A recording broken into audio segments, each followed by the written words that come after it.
Amen. Ilikuwa kondoo niliyopotea.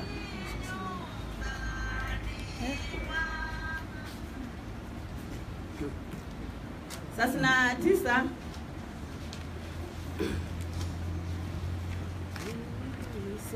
sasa na 9 sasa na 8 samani sasa na 8 twende kwa Yesu mimi nawe njia atona tuijue imo chuoni na mwenyewe hapa sema njoo na furaha tutaiona mioyo ikitakata sana kwake Mwokozi kuonana na milele kukaa. Wana na waje atwambia furahini mkisikia ndiye mfalme wetu pia na tumtii njoo na furaha tutaiona mioyo ikitakata sana kwako Mwokozi kuonana na milele kukaa. Wananjiani leo yupo, sikiza sana asemapo, huruma zake zikuitapo, ewe kijana njoo na furaha tutaiona mioyo ikitakata sana kwako Mwokozi kuonana na milele kukaa.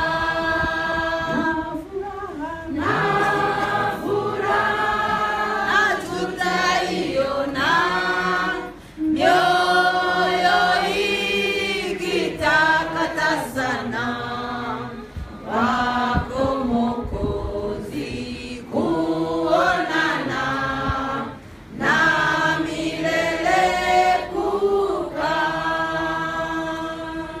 Wimbo wa mwisho tutakumbana namba 8. Mabana nawe kama mbele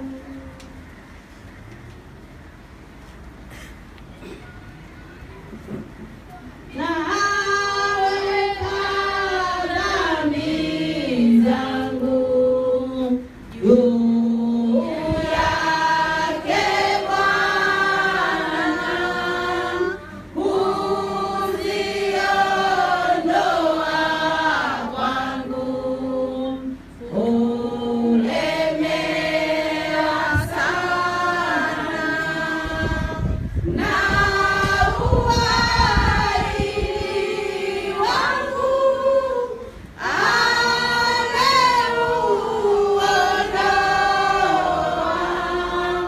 Dawa yangu ni damu, kwa hiyo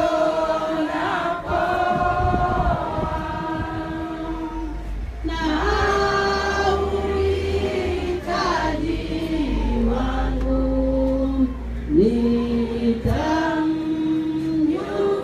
nitamjulisha kwa upungufu wangu, yeye anatosha. Yangu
Bwana Yesu asifiwe tena. Bwana asifiwe tena.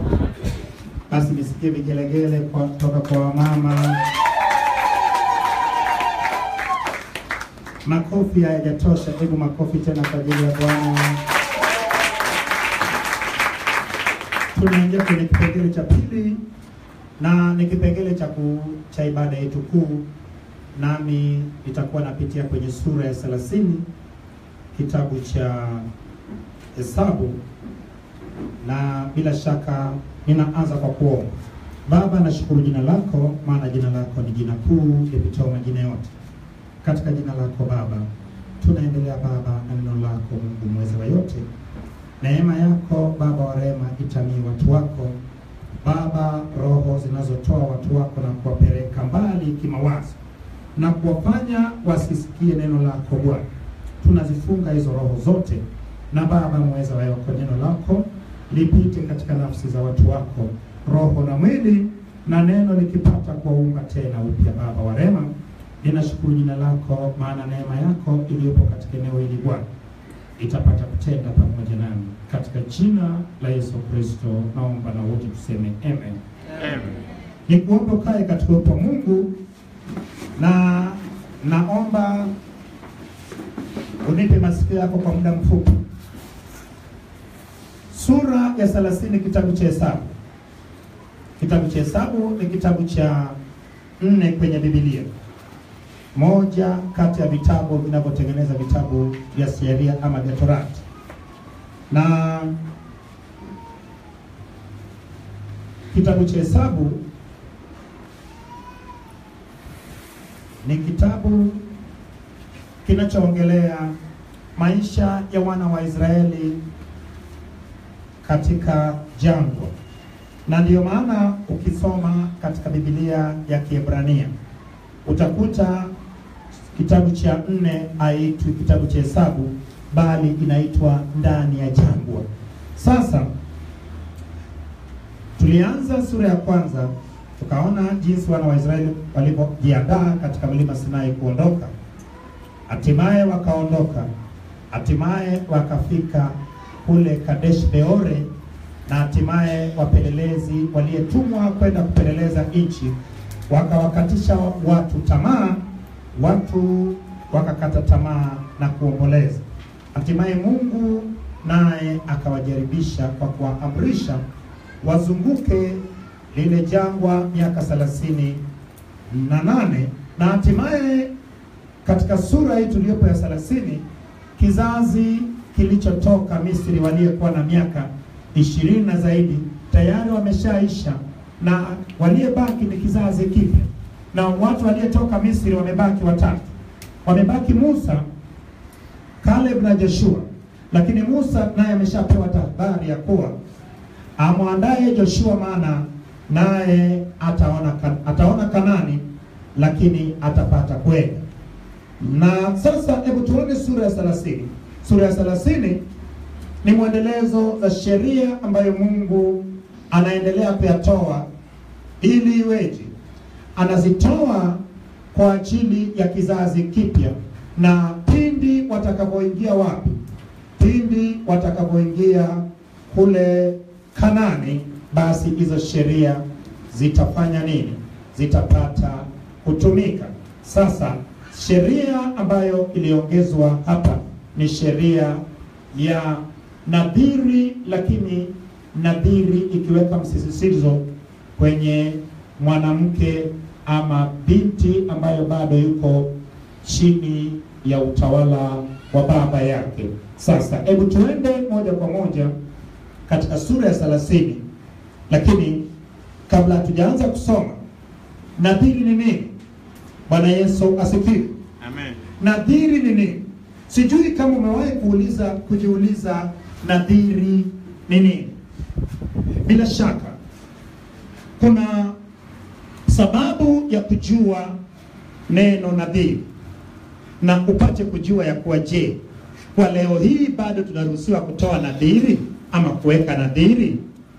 Na je, kama iruhusiwi, kwa sababu gani? Nianze na neno nadhiri. Neno nadhiri ni kiapo ambapo mtu aliweka kwa ajili ya Bwana. Lakini kiapo kama kiapo sio nadhiri, lakini kila nadhiri ni kiapo. Na neno nadhiri na neno kiapo ni maneno ambayo yamefungamana. Hakuna jinsi ambayo utaweza kuweka nadhiri pasipo kutumia kiapo ama kuapa. Lakini kiapo, ili kiapo iwe ni nadhiri, lazima kiapo iwe inahusu eneo la Mungu ama inamuhusu Mungu.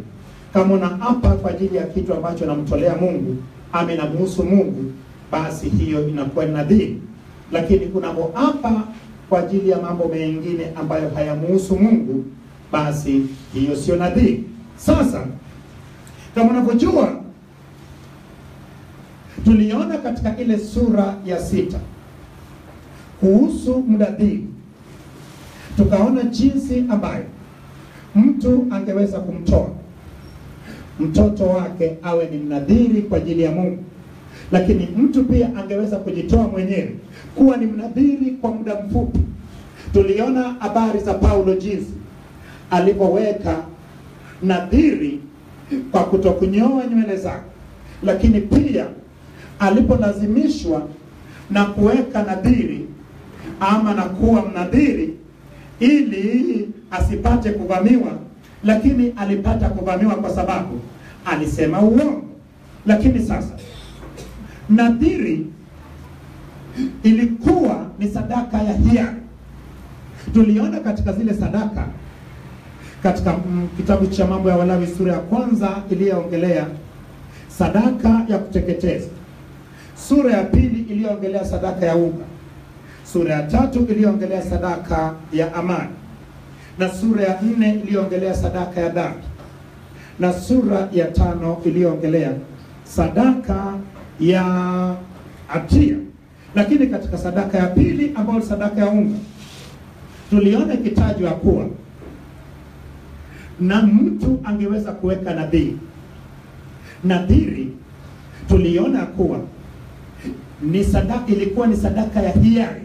Pamoja na unaweka nadhiri kwa ajili ya Mungu, lakini ilikuwa ni ya hiari. Haikuwa ni mtu analazimishwa kuweka nadhiri, wala mtu hakulazimishwa kuwa ni mnadhiri. Ingawa kuna watu ambayo Mungu aliwafanya wawe manadhiri kabla hawajazaliwa. Tuliona mtu kama Yohana aliyekuwa ni mnadhiri, Yohana Mbatizaji, lakini alikuwa ni mnadhiri kutoka kwa agizo la Mungu. Lakini tuliona Samueli ambayo mama yake alienda akaweka nadhiri kwa Bwana ya kuwa, kama utanipa mtoto wa kiume, nami nitamtoa kwako, wala wembe hautapita kichwani mwake. Bila shaka nilishangaa sana. Siku zote mimi huwa sikujua kama Samueli alikuwa ni mnadhiri, Lakini unaposoma katika Samueli wa kwanza sura ya kwanza mstari wa 11, unaona kabisa ya kuwa Hana anasema ya kuwa Mungu atakapompa mtoto wa kiume, basi atamtoa kwa Bwana, naye wembe hautapita kichwani mwake, maana atakuwa ni mnadhiri wa Bwana.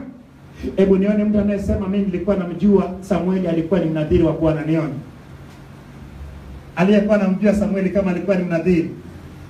Lakini umeona sasa, ili umuelewe Samueli vizuri, uwezi ukamuelewa Samueli kama mnadhiri pasipo kuelewa mnadhiri katika kitabu cha Hesabu sura ya 6 na nadhiri katika kitabu cha Hesabu sura ya 30 tunayepitia sasa hivi. So eneo moja kwenye Biblia itakufanya uelewe eneo lingine. Umeona sasa, huwezi kumuelewa Yohana Mbatizaji ya kuwa alikuwa ni mnadhiri wa aina gani. Je, mnadhiri wa kujitoa mwenyewe, ama mnadhiri ya kutolewa na wazazi, ama mnadhiri wa kutolewa na Mungu? Mpaka usome habari za mnadhiri. Sasa tumeona ya kuwa nadhiri ilikuwa ni sadaka ya hiari ambayo mtu alikuwa anamwekea Mungu.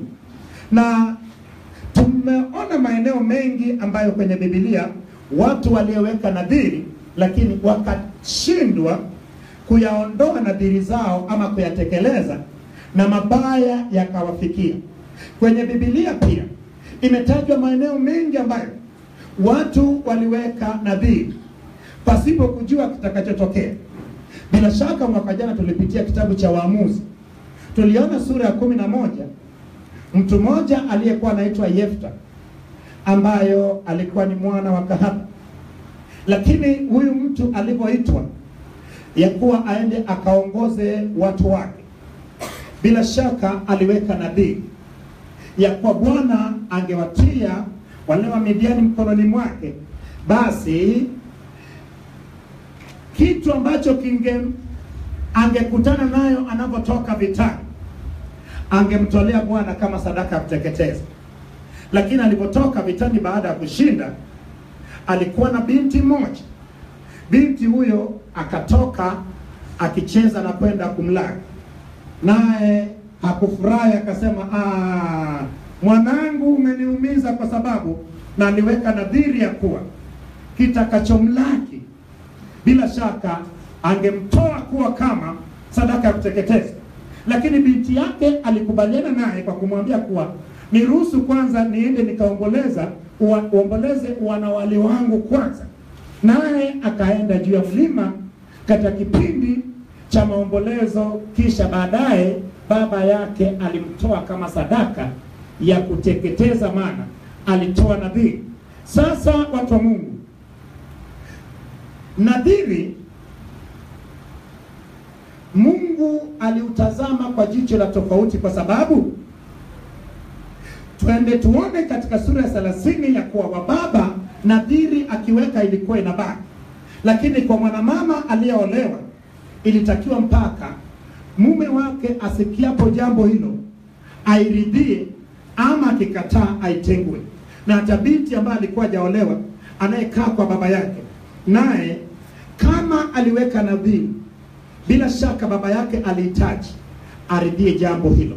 Lakini kumbuka, hizi ni katika sheria ya ziada ambayo Mungu anaziongeza kabla ya kizazi kipya kuvuka na kwenda kumiliki taifa ama nchi ya Kanani ambayo ilikuwa wanatakwa waende wairithi. Sasa hebu tuende sasa moja kwa moja kwenye sura ya 30 kitabu cha Hesabu, ili tupate kuona habari za nadhiri, alafu tuone Mungu anataka kutupeleka wapi. Lakini wacha nikwambie kitu kimoja, hakuna aliyekutendea mabaya pasipo kuweka nadhiri.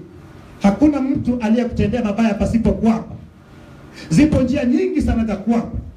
Unaweza kuona kama napitia sura ya 30, lakini yawezekana leo tatizo iliyokuwa inampesa mtu, kuna mtu aliapa kwenye maisha yako, ndio maana maisha ikae vizuri, ndio maana unahangaika kushoto na kulia, ndio maana kile unachokusa kwenye maisha yako kile. Lakini wewe unaona tu ya kuwa ni sura ya 30, Mchungaji, sura 30 mimi inanihusu nini? Wacha nikuambie. Shetani anatendaje kazi? Shetani bado yupo kwenye agano la kale. Ndio maana sisi hatuchinji tena sasa hivi. Tunategemea damu ya Yesu. Lakini je, waganga hawachinji? Je, waganga wanachinja? Tena wale wanyama waliokuwa wanachinjwa katika agano la kale. Kuna ndege waliokuwa wanachinjwa katika agano la kale. Je, hujawahi kuona mtu akisema kuwa anaona njiwa amefungiwa irisi? Hujawahi kuona mtu akisema kuwa njiwa alikuja akaanguka katika risala kudondoka chini mtu akafa?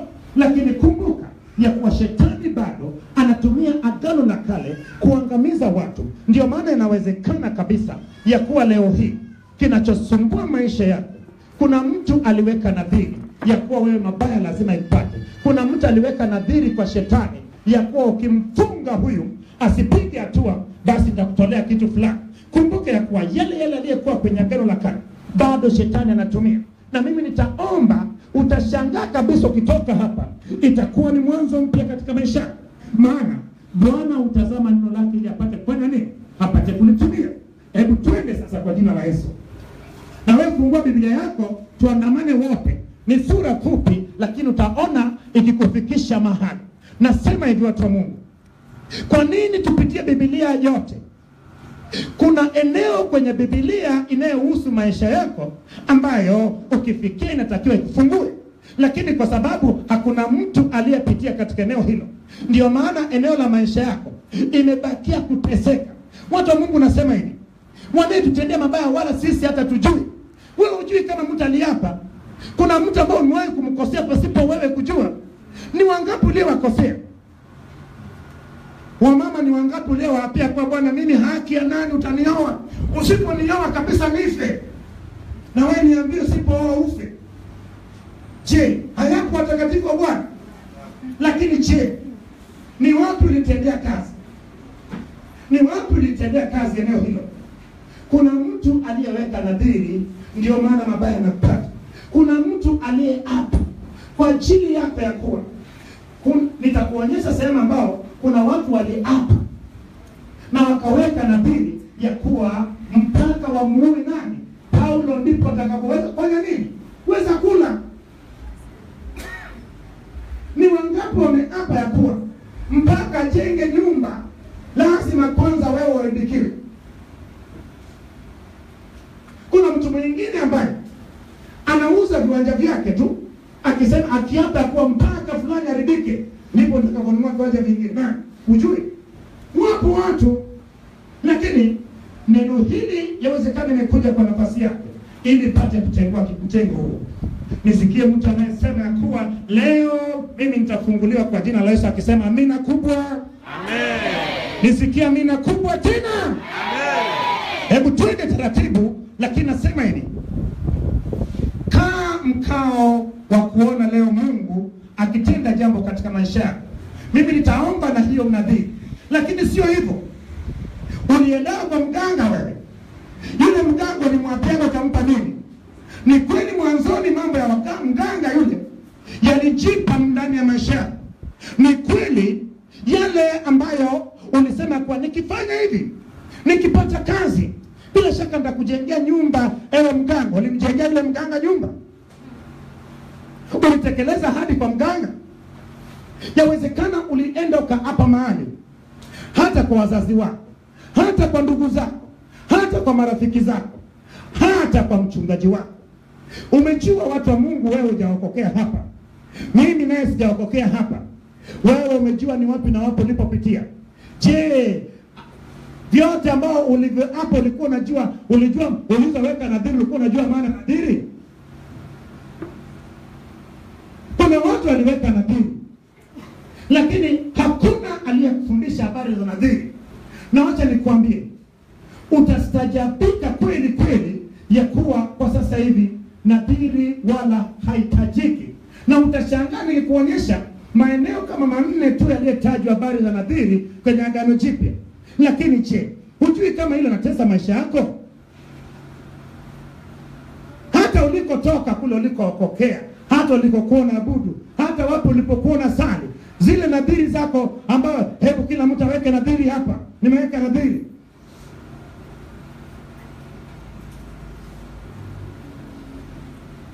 Nasema hivi, fuatilia habari za nadhiri. Watu wengi tumekuwa tukitenda mambo pasipo kuelewa, na Biblia inasema watu wa Mungu wanaangamia kwa kukosa nini? Kwa kukosa maarifa. Kuna vitu vingine ambao ni mikataba lakini hujui. Kuna vitu ambao vinakuwa ni mkataba lakini wewe hujui. Ndio maana nasema hivi, watu wa Mungu, hebu twende, tutaona mbele ya safari. Hebu soma kwa kutua ili tuone Mungu anatufikisha wapi. Nasoma kwa jina la Yesu. Bila shaka soma kwa jina la Yesu.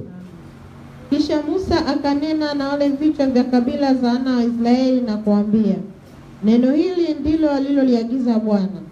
Mtu atakapomwekea Bwana nadhiri au atakapoapa kiapo ili kufunga nafsi yake kwa kifungo, asilitangue neno lake, atafanya sawasawa na hayo yote yamtokayo kinywani mwake. Bila shaka utangulizi wa sura ya 30 inaanza kwanza kwa kutaja nadhiri lakini inayowekwa. Anaposema mtu, ina maana anasema mwanaume. Kutoka katika Mwanzo, Mungu akamfanya mtu kwa sura yake ama kwa mfano wake. So kinachofanyika, mwanaume kama angeweka nadhiri, kumbuke ya kuwa nadhiri mtu ufunga nafsi yake kwa kiapo. Bwana, ukinivusha salama mwaka huu, nitakutolea ng'ombe, nitakutolea mbuzi. Bila shaka wengi wenyu hapa, naona wengi wenyu hapa ambao waliweka nadhiri kwenye habari za ndoa. Tangu ulipoweka nadhiri, je, ndoa imeshakuwa ndoa? Lakini hakuna kitu kibaya kama unatumia kitu usichokijua. Ndio maana isikilize vizuri, yawezekana kumsaidia mtu mwingine. Tunaona ya kuwa bila shaka mwanaume angeweka nadhiri kwa ajili ya Mungu, akafunga nafsi yake kwa kiapo, basi haikutakiwa kubadilishwa. Lakini wacha nikwambie, sio tu kubadilishwa, lakini kama isinge tenguliwa, kama isinge itimizwa baada ya Bwana kutenda yaliyotakiwa, bila shaka mtu huyo angepata adhabu. Lakini pia kama Mungu angetenda kama huyu mtu alipofunga nafsi yake kwa kiapo, bila shaka ilitakiwa mtu huyu katika kuondoa nadhiri yake palikuwepo sherehe, na kuna baadhi ya sadaka zilizotakiwa zifanye nini? Zitolewe kama njia ya kusherekea kwa sababu ya kuondoa ile nadhiri. Bwana Yesu asifiwe. Hebu twende kwa jina la Yesu. Tena mtu mke atakapomwekea Bwana nadhiri na kufunga nafsi yake kwa kifungo, naye aketi katika nyumba ya babaye katika ujana wake, babaye naye akasikia nadhiri yake na kile kifungo chake alichofungia nafsi yake, na babaye akamnyamazia, ndipo nadhiri zake zote zitathibitika na kila kifungo alichofungia nafsi yake kitathibitika. Umeona sasa, kama ni binti ambayo hajaolewa, anakaa na baba yake, bila shaka akuruhusiwa kuweka nadhiri pasipo baba yake kufanya nini? Baba yake kujua. Lakini ili neno baba inatumikaje katika Agano la Kale? Umeona neno baba, neno baba haina maana mtu aliyemzaa mtu peke yake. Bila shaka mzazi aliyekuzaa wa kiume, bila shaka anaitwa ilitumika neno baba. Lakini neno baba ilikuwa kwa mapana pia, ikiwakilisha mtu anayemhudumia mtu anayemfanya mtu apate mahitaji yake ambayo ni muhimu. Bila shaka naye ilitumika jina baba. So hata kwa binti aliyekaa na mlezi ambayo alikuwa yeye yuko chini yake, naye awekapo nadhiri yake, ilitakiwa awe muwazi na yule mlezi ambayo alikuwa ni mlezi lakini wa kiume, alitakiwa ajue kama huyu anaweka nadhiri, na bila shaka alikuwa na mamlaka ya ama kuikubali, kuiruhusu iendelee kusimama, ama alikuwa na kibali cha kuitengua. Lakini kwa nini hayo yote yaliruhusiwa kuwa hivyo? Ni kwa sababu Mungu alijua kabisa kuwa kuna wakati mwingine vijana, kama unavyojua, wanaweza wakawa na pupa, na hiyo ingeleta mtu kuweka nadhiri pasipo kustahili ama kuwa na mpango. So kumbuka ya kuwa kwa mtoto wa kike, bila shaka ilikuwa ni lazima yule mzazi ama yule mlezi aridhie kiapo chake cha nadhiri. Lakini mtoto wa kiume, kama unavyojua, katika taifa la Israeli, watoto wa kiume walikuwa wanatambulika, na hata katika mamlaka yao walikuwa wanaruhusiwa kuchukua maamuzi. Bila shaka wao haikuwahusu, lakini kwa watoto wa kike na kwa wamama. Bwana Yesu asifiwe. Lakini kama huyo babaye akimkataza siku hiyo aliyosikia, nadhiri zake ziwazo zote, wala vifungo vyake alivyoifungia nafsi yake havitathibitika, na Bwana atamsamehe kwa kuwa babaye alimkataza.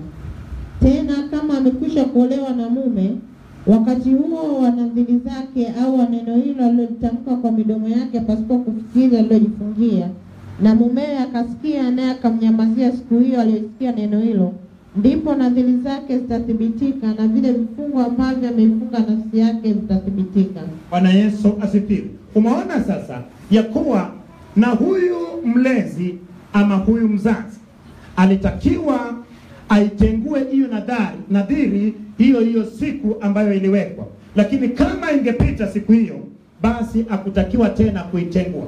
Kama angeitengua na alisikia siku ya kwanza ilivyokuwa inawekwa, basi ina maana angebeba uovu wake. Lakini ilitakiwa ya kuwa ikipita ile siku ya kwanza pasipo yeye kuitengua hiyo nadhiri, basi nadhiri hiyo ilitakiwa isimame. Ina maana ichukue nafasi yake mpaka aliyeweka nadhiri aje aiondoe. Bwana Yesu asifiwe. Lakini na kama huyu binti ambayo aliweka unadhiri huo kwao huko, lakini akapata kuolewa sasa, wakati bado anao nadhiri, bado alitakiwa huyu mume aliyemuoa sasa achukue maamuzi ya anapoisikia hiyo nadhiri iliyowekwa na huyu aliyekuja kuwa mke wake.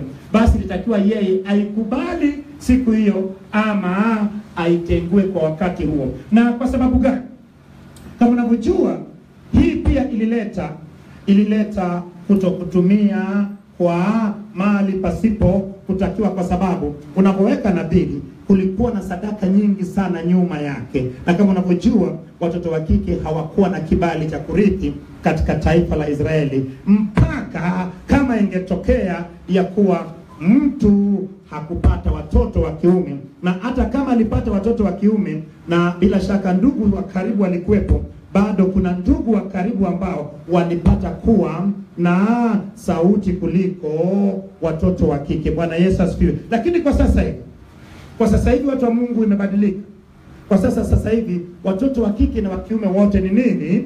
Wote ni sawa. Mtoto wa kiume anaweza karithi, mtoto wa kike anaweza kufanya nini? Akarithi. Mwanaume anaweza karithi, mwanamke anaweza kufanya nini? Akarithi. Maana kwa sasa hivi mipaka iliyokuwepo Yesu alifanya nini? Aliviondoa. Nisikia amina tena kubwa. Amen. Lakini kama mume akimkataza siku hiyo aliyesikia, ndipo ataitangua nadhiri yake iliyo juu yake na neno alilotamka kwa midomo yake pasipo kufikiri alilojifungia, na Bwana atamsamehe. Lakini nadhiri ya mjane au ya mwanamke aliyeachishwa mume, kila neno ambalo ameifunga nafsi yake kwalo litathibitika juu yake. Bila shaka kwa mwanamke ambayo alikuwa ameachika na mwanamke ambayo alikuwa ni mjane, wao nadhiri zao zilisimama. Maana wale waliyekuwa wanaweza wakatengua ama wakairuhusu walikuwa hawapo. Kama unavyojua, mtu anapoachika bila shaka anatoka kwa mume wake anarudi kwao. Lakini pia mume kama alikufa, ina maana mwanamke alibakia kuwa ni mjane, na kilichofuata ni nini? Bila shaka maamuzi yake ya kuweka nadhiri ilichukua nafasi yake moja kwa moja. Bwana Yesu asifiwe. Tena kama aliweka nadhiri nyumbani mwa mumewe, au kama alifunga nafsi yake kwa kifungo pamoja na kiapo, na mumewe alisikia akamnyamazia wala kumkataza, ndipo nadhiri zake zote zitathibitika na kila kifungo alichojifungia kitathibitika.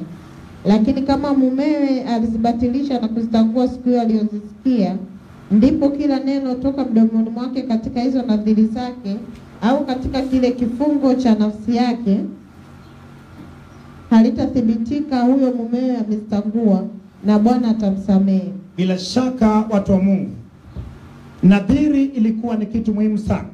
Na hata sasa hivi kitu unachotoa wewe mwenyewe pasipo mtu kukulazimisha, unatoa kwa hiari yako, lazima uwe makini kabisa. Maana watu wengi sana wamekuja kupotea katika eneo hilo. Hata katika makanisa kuna watu tumezoea sana habari za nitatoa. Mtu wa Mungu, jihadhari sana na kauli zako. Kumbuka ya kuwa inapotokea hujatimiza yale uliyosema, inakuwa ni tanzi kwako, na kama unavyojua yawezekana umesahau waraka.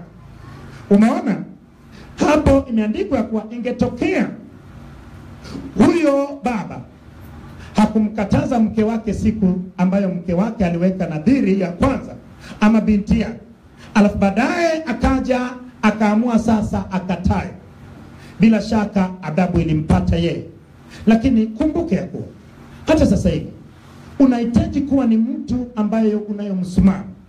Umesema neno, simama na neno hilo. Kama ulianza na Mungu, hatimaye ukasema jambo hilo lisimamie.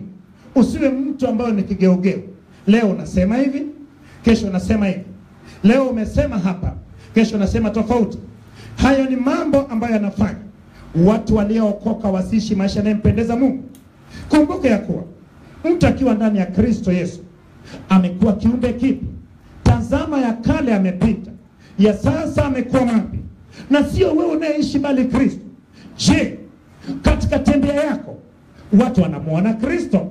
Je, katika tembea yako watu wanaona wokovu? Je, usipoambia mtu umeokoka, mtu akiona tabia zako na njia zako, je, anaona neno la Mungu ndani yako? Bila shaka sisi tumekuwa watu ambayo tumeweka kikwazo kwa watu wengi kutotaka kumpa Yesu maisha yao. Kwa sababu wacha nikuambia kitu kimoja, ama unaweza ukafanya watu wakatenda mabaya, ama unaweza ukafanya watu wakatenda mema. Lakini nasema hivyo, watu wa Mungu, usiwe ni kikwazo kwa watu wanayetaka kuokoka. Ishi maisha yanayempendeza Mungu. Ishi maisha ambayo bila shaka inasababisha mambo mazuri katika maisha ya watu. Je, una impact maisha ya watu namna gani? Ni kweli umeokoka, unaenda kanisani, upo kanisani leo, lakini kule nje, je, wewe ni ushuhuda wa Kristo? Wewe una ushuhuda wa Kristo? Maana imeandikwa kila aliye na Kristo anayo ushuhuda. Je, sio tu unayo ushuhuda? Yawezekana ukasema, Bwana mimi nimeokoka, Yesu ameniponya, amefanya hivi, lakini wakikuangalia nasema hapana, sitaki kuwa kama huyu. Nasema hivyo, watu wa Mungu, mauti ya mwenye haki ni ya thamani machoni pa Bwana. Bila shaka kuishi kwako ni Kristo, kufa kwako ni faida. Lakini haiwezi kuwa faida kwa sababu ya unaishi maisha ya dhambi. Itakuwa faida pale utakuwa unaishi maisha matakatifu. Nikuambia kitu kimoja, mtu wa Mungu, juzi tu wewe ulikuwa mdogo, leo hii umeshakuwa mtu mzima. Lakini kumbuka siku hazigani.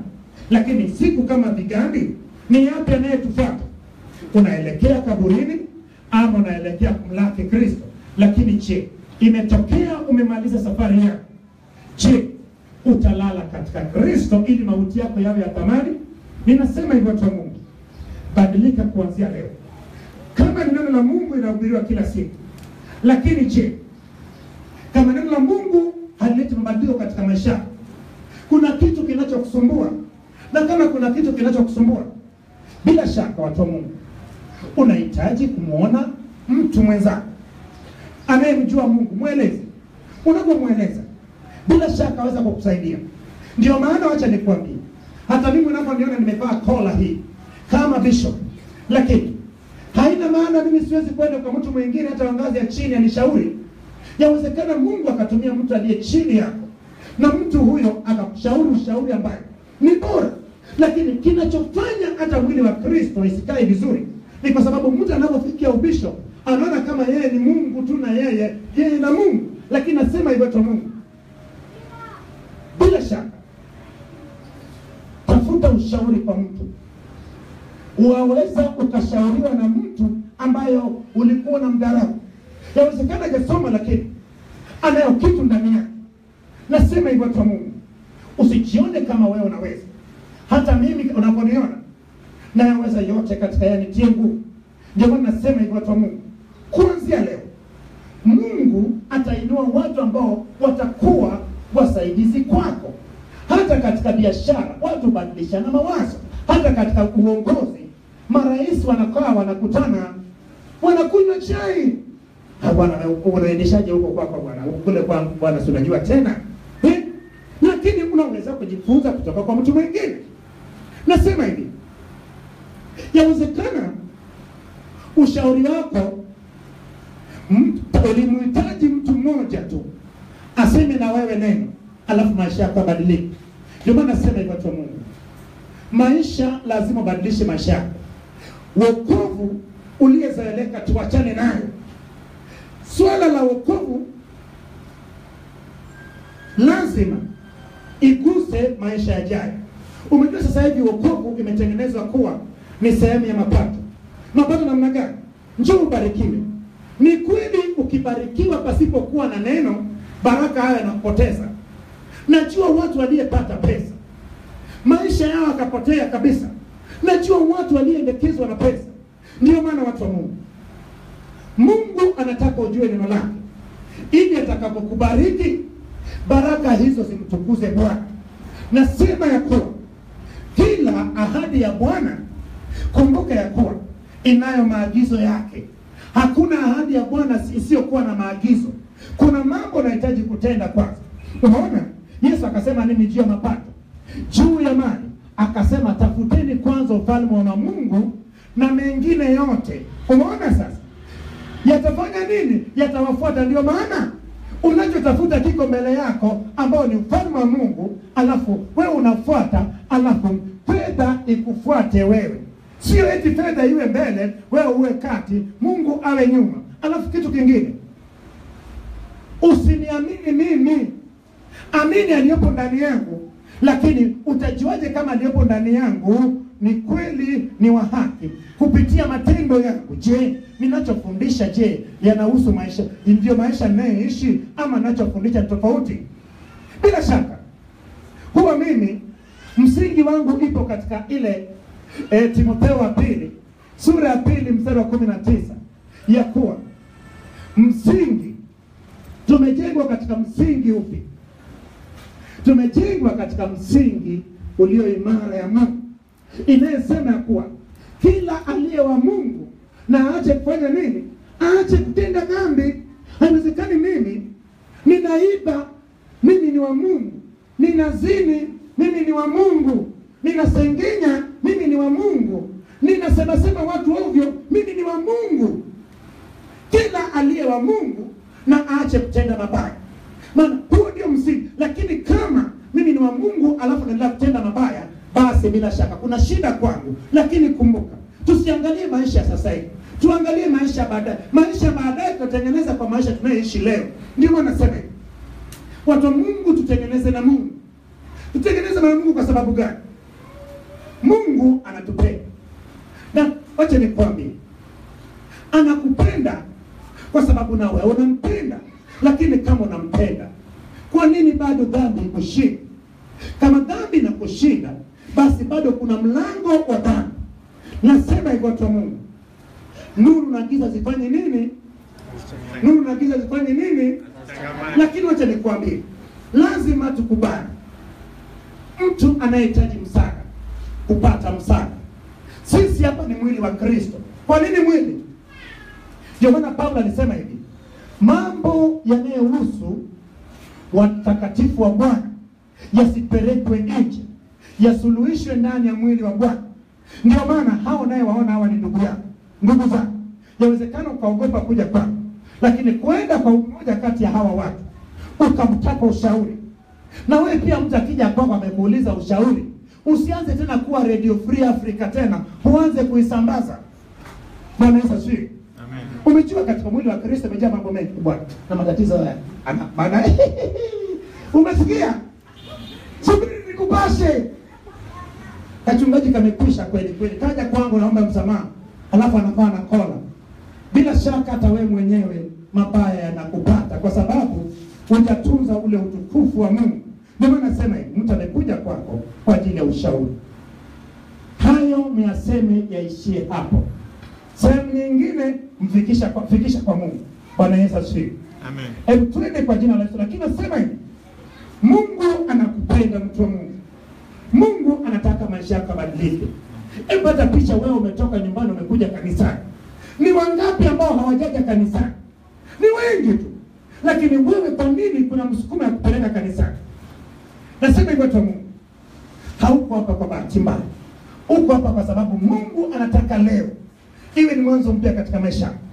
Mimi nitaomba na nitaomba katika eneo ambayo hujawahi kuona.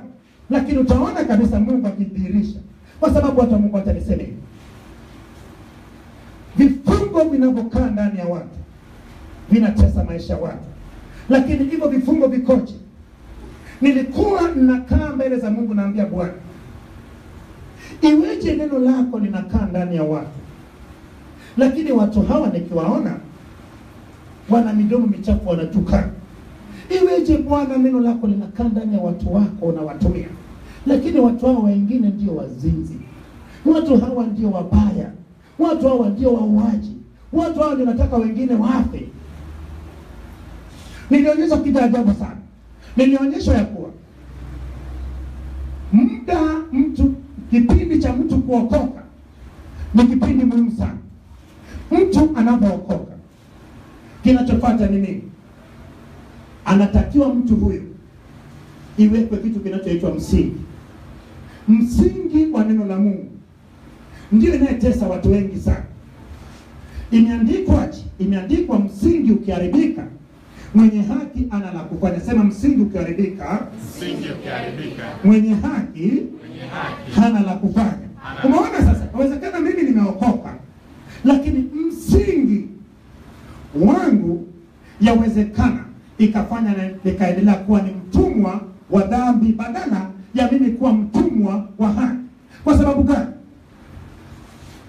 Watu wa Mungu, hata mimi unaponiona mjaribu huwa anakuja. Niseme nikiwa huku juu maana unione vizuri. Hata mimi unaponiona mjaribu huwa anakuja. Lakini mjaribu huyo huwa haji kule baa kwa sababu mimi siendi baa. Mama bwata huwa haji kule kwenye viwanja kwa sababu mimi siendi viwanjani. Huwa anakuja wapi? Anakuja hapa kanisani. Lakini sisi ni washindi pamoja na Kristo. Nisikudanganya kuwa hutakutana na changamoto za hapa na pale. Labda usikae hapa duniani, ukakae kwenye sayari nyingine, ukae mwezini kule peke yako, ama ukae kule kwenye Jupiter peke yako, lakini kumbuke ya kuwa tunapoishi hapa, wakaka wale wazuri wapo dada. Wadada wale wazuri wapo wachungaji na wakaka. Na hao wadada kama unavyojua, unajua tena, wanajua jinsi ya kutafuta watu. Na wale wakaka. Lakini nasema hivyo kwa Mungu, maisha tunayoishi Yesu alifanya nini? Aliishi. Je, Yesu akukaa kwenye kile kisima na yule mwanamke? Mwanamke amwambia hebu sema unachosema. Bwana mimi hapa kwanza sijaolewa. Hujaolewa? Hata yule unayekaa naye kumbe hajakuoa kweli. Lakini kumbuka, yule alikuwa ni Mungu. Neno la Mungu inayekaa ndani yako ndio inayekushindia mengine. Nasema hivyo watu wa Mungu. Inawezekana, it is possible. Kwa sababu aliyepo ndani yako na aliyepo upande wako ni mkuu kuliko aliyepo wako. Kuna wakati mwingine yanayekutesa ni dhambi. Dhambi inaanzia wapi? Dhambi inaanzia ndani kwenye kuwaza. Ndio maana shetani kuteka nini? Ni fikra. Unahitaji kwanza ujue jinsi ya kuweza kujitawala. Lakini kumbuka, mimi nimejifunza kitu kimoja. Siku ukiona mimi naongea peke yangu usistuke ukasema jamani mchungaji huyo kachanganyikiwa nini?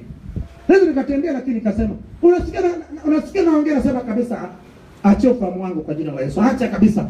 Acha. Ufahamu inaweza kaleta mambo. Kumbuka yanakuja, lakini ukikubali habari za uzinzi inakuja. Kuna wakati natembea kabisa naona mwanamke mzuri. Sasa nasema hebu muangalie Bwana, hebu angalie jinsi alivyoumbwa vizuri. Nasema yes, ameumbwa kwa mfano wa Mungu.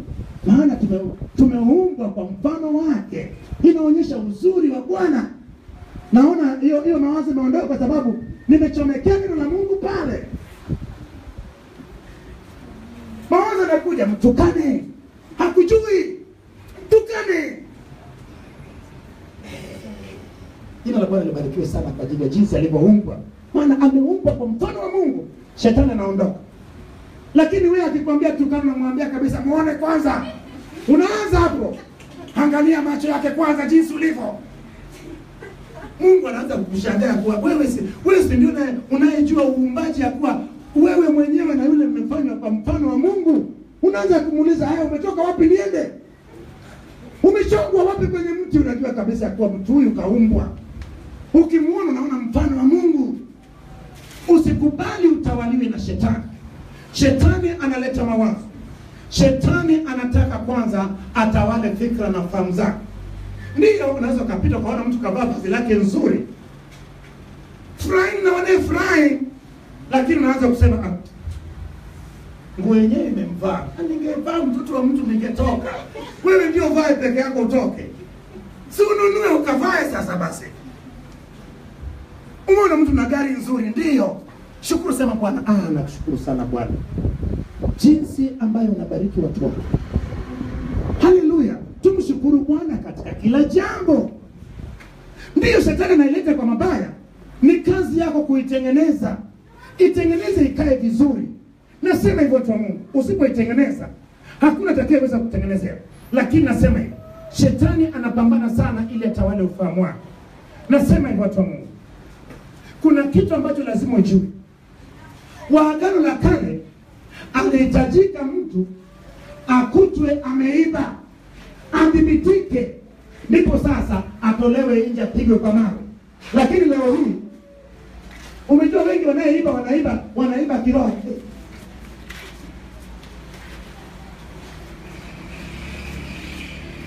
Umeshaiba kwenye benki, umeiba huku, umeshaiba mpaka wake za watu, waume za watu.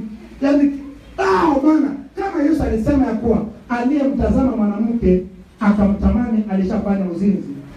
Je, aliyeona gari ya Mungu akaitamani? Aliyemuona mume wa mtu akamtamani? Aliyeona vazi la mwingine akatamani? Aliyewaza kabisa kwa huyu bora afe?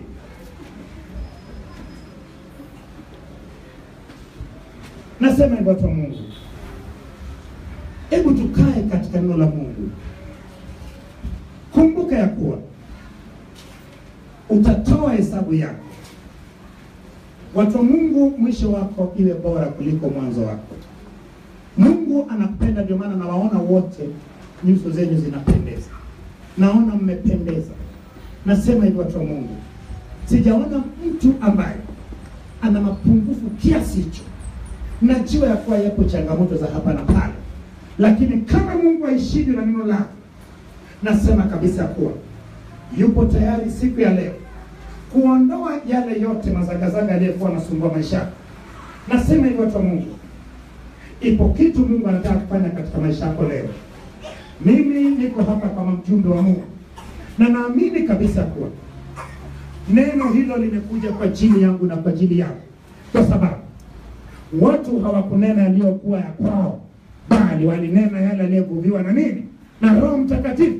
Nami naamini kabisa kwa yupo kazini. Hebu malizia, nataka niombe na mtu mmoja leo.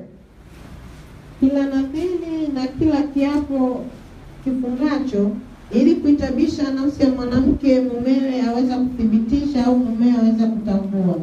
Lakini mumewe akimnyamazia mkewe kabisa siku hata siku, ndipo azithibitisha nadhiri zote za mkewe au vifungo vyake vyote vivyo juu yake, yeye amezithibitisha, kwa kuwa alimnyamazia mkewe siku hiyo alizisikia nadhiri zake. Lakini akizibatilisha na kuzitambua baada ya kuzisikia, ndipo yeye atachukua uovu wa mkewe. Hizi ndizo amri ambazo Bwana alimwagiza Musa kati ya mtu mume na mkewe, kati ya baba na binti yake katika ujana wake ali nyumbani mwa babaye. Bwana Yesu asifiwe. Sasa tuone mambo machache. Tumeona habari za nadhiri kwa wababa ama wanaume, wao nadhiri yao ilikuwa ikiwekwa imesimama. Lakini pia kwa mjane pamoja na mwanamke aliyeachika, nadhiri yake ilisimama. Lakini kwa mwanamke ambaye ameolewa na binti ambaye anakaa nyumbani mwa baba yake, bila shaka nadhiri yake ilitakiwa mpaka baba yake aihakiki ya kuwa aendelee ama aitengue asiendelee. Lakini naye asinge, kama kutenda katika siku ya kwanza aliyesikia, akaja akaitengua baadaye, naye alibeba uovu wake. Lakini sasa haikutakiwa mtu atoe nadhiri ovyo ovyo. Hebu soma Mithali 20:25. Haikutakiwa mtu atoe nadhiri ovyo ovyo, maana ingekugharimu. Uliyepata soma, msaidie kusoma uliyepata, ili niende haraka. Nataka niende haraka. Mithali 20:25 nasema, ni mtego mtu aseme kwa haraka kitu hiki ni wakfu, na baada ya kuweka nadhiri kuuliza habari.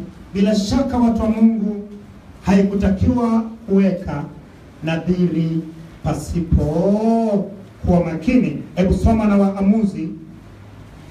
Soma na Waamuzi 11. Ili kueleze tu, nilisema habari za Yefta watu wa Mungu. Yefta aliyeweka nadhiri, lakini pasipo kuwa specifically. Hakusema kuwa, hakujua kuwa kitakachomlaki ni nini. Lakini bila shaka binti yake, na hatimaye alipoteza. Mimi naamini kabisa kuwa Yefta, maongezi aliyoongea pale alipokutana na binti yake alipomlaki kwa machezo, ilionyesha kuwa bila shaka jambo ile ilimuumiza vibaya mno, maana kwa maneno aliyetaja alisema kuwa ni binti ndio mwana peke yake kwake. Bwana Yesu asifiwe. Lakini hiyo mtu atasoma kwa wakati wake. Lakini mstari wa 20 mpaka 40 utasoma, na bila shaka pia tutafikia huko, maana bado tuko kwenye kitabu cha Hesabu. Tutakapofika huko bila shaka tutagusia.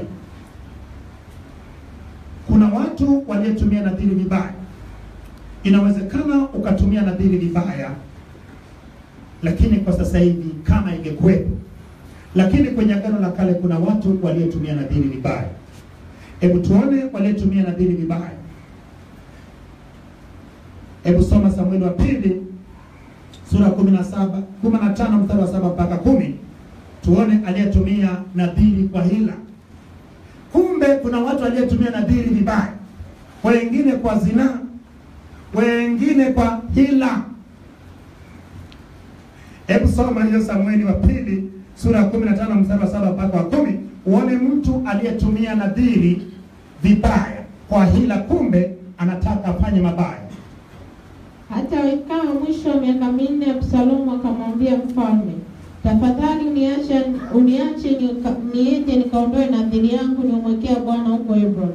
Maana mimi mtumishi wako naliweka nadhiri hapo nilipokuwa nikikaa Geshuri katika Shamu, nikasema, kama Bwana akinirudisha Yerusalemu kwa kweli, ndipo nitamtumikia Bwana. Naye mfalme akamwambia, nenda na amani. Basi akaondoka akaenda Hebron. Lakini Absalomu akapeleka wapelelezi katika kabila zote za Israeli kusema, maana mtakaposikia sauti ya tarumbeta, ndipo mtakaposema, Absalomu anamiliki huko Hebron. Umeona sasa? Absalomu akatumia nadhiri, neno nadhiri, lakini akaitumia vibaya. Kumbe alikuwa amepanga kumpindua baba yake. Bila shaka watu wa Mungu, usitumie neno la Mungu vibaya. Nasema hivi, kama kila aliye wa Mungu aliyejengwa katika msingi ulio imara anatakiwa asitende mabaya, watu wa Mungu atakuwaza mabaya ni dhambi. Usiazazie mtu mabaya, bali ungana na mapenzi ya Mungu Baba ya kuona wote wakifikia toba ya kweli. Bwana Yesu asifiwe. Amen. Hebu tuone tena sehemu ambayo ilitumika nadhiri vibaya. Hebu soma Methali sura ya 7 mstari wa 14 mpaka 18. Nadhiri kutumika kama zinaa. Watu wa Mungu, hata sasa hivi katika neno la Mungu, watu wengi sana wanatumia neno la Mungu kwa mabaya. Usitumie neno la Mungu kinyume, kwa sababu unaangamiza watu. Nasema ya kuwa athari yake ni mbaya. Bila shaka kumbuka ya kuwa yawezekana ukajua ya kuwa unatenda kwa sasa hivi, lakini hukumu inakuja.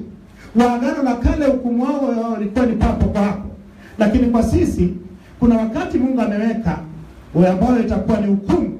Kumbuka ya kuwa hukumu itakuwepo, ingawa itakuwa mwisho, lakini bila shaka lazima tuishi maisha matakatifu ili tupate kuepukana na hukumu inayokuja. 7:14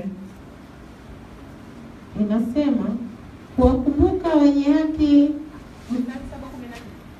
Mstari wa 14 mpaka 18. Kwangu ziko sadaka za amani, leo hivi nimeziondoa nadhiri zangu. Ndio maana nikatoka nikulaki, nikutafuta uso wako kwa bidii, nami nimekuona. Nimetandika kitanda changu magodoro mazuri kwa matandiko ya Kimisri yenye mistari. Nimetia kitanda changu manukato, manemane na udi na mdalasini. Haya, na tushibe upendo hata asubuhi, tujifurahishe nafsi zetu kwa maana. Bila shaka nadhiri ingeweza ikatumika vibaya. Hata sasa hivi neno la Mungu linaweza likatumika vibaya. Unapotumia vibaya, unaweza ukaangamiza nafsi nyingine, lakini pia unaweza ukaangamiza maisha yako ya kiroho. Maana utendapo mabaya na ukadumu katika mabaya, hatimaye unaweza ukafa kiroho. Kuna watu wengi ambao wamekufa kiroho, lakini wapo wanaendelea kuishi. Mimi nasema hivyo, watu wa Mungu, hakuna kitu kibaya kama mtu aliyeokoka kufa kiroho. Inaweza ikamuongoza na kumfikisha katika mabaya. Pia nadhiri ingeweza kutumika vibaya kwa ubinafsi. Hebu soma Malaki sura ya 1 mstari wa 14. Malaki sura ya 1 mstari wa 14. Unasema, lakini na alaaniwe mtu mwenye kudanganya, ambaye katika kundi lake ana mume akaweka nadhiri, ili kumtolea Bwana kitu kilicho na kilema. Kwa maana mimi ni mfalme mkuu, asema Bwana wa majeshi, na jina langu latisha katika mataifa. Bila shaka ulitakiwa usitoe kitu ambacho haijakaa vizuri. Tuliona katika kile kitabu cha Walawi sura ya 27. Tuliona ya kuwa mtu angeweza kuweka nadhiri nyumba, angeweza kuweka nadhiri pia mnyama, lakini tuliona ya kuwa nadhiri ya nyumba bila shaka mtu angeweza kufanya nini? Kuikomboa. Lakini tuliona katika hiyo sura ya 27 pia kuwa ulitakiwa unapokwenda kuikomboa, basi ukomboe kwa ile hesabu iliyokuwa kamilifu. Sasa kwenye Agano la Kale hiyo sehemu ambayo ilitumika sana katika nadhiri vibaya ilikuwa ni ile sheria ambayo iliongezwa katika zile amri, ambayo ni sheria iliyokuwa inaitwa sheria ya Kobani. Kama unavyojua Kobani, maana yake ilikuwa ni Wayahudi wakiongozwa na waandishi wa sheria pamoja na Mafarisayo waliongeza sheria Korban ya kuwa mtu angeweza kuweka nadhiri, lakini hiyo nadhiri alikuwa anamwekea Mungu ya kuwa mali zake zote zinakuwa ni za Mungu. Lakini kumbuke ya kuwa lengo hilo lilikuwa ni kuzuia wazazi wao wasitumie mali zao. Ndio maana walipomuuliza Yesu kwa mbona wanafunzi wako wanakula pasipo kunawa, wanakwenda kinyume na desturi ya wazee, Yesu naye akaambia mbona nanyi mnatumia sheria ya Korban. So Korban walikuwa wanaweka nadhiri na viapo kwa ajili ya mali zao, kwa ajili ya hekalu na kwa ajili ya Mungu. Lakini kumbuka ya kuwa wakinyima wazazi wao haki ya mtu kumhudumia mzazi wake. Bwana Yesu asifiwe. So bila shaka ingeweza kutumika vibaya. Lakini sasa nije sasa katika Agano Jipya. Katika Agano Jipya kuna maeneo machache imetajwa neno nabii. Sehemu ya kwanza ni Matendo ya Mitume 18:18. Hebu soma Matendo 18:18, maeneo ambayo ametajwa neno nabii. Sana sana ilimuhusu nani? Ilimuhusu Paulo. Bwana Yesu asifiwe. Inasema, nitakuwa namaliza muda sio mrefu sasa. Inasemaje? Baada ya hayo Paulo akazidi kukaa huko siku nyingi, kisha akagana na ndugu akaabiri kwenda Shamu. Na Priscilla na Akila wakaenda pamoja naye. Alipokwisha kunyoa kichwa chake huko Kekrea, maana alikuwa ana nadhiri. Bila shaka Paulo alikuwa na nadhiri. Hebu soma sura ya 21 mstari wa 23, Matendo ya Mitume. Basi fanya neno hili tunalokuambia, wako kwetu watu 4 waliofungwa na nadhiri.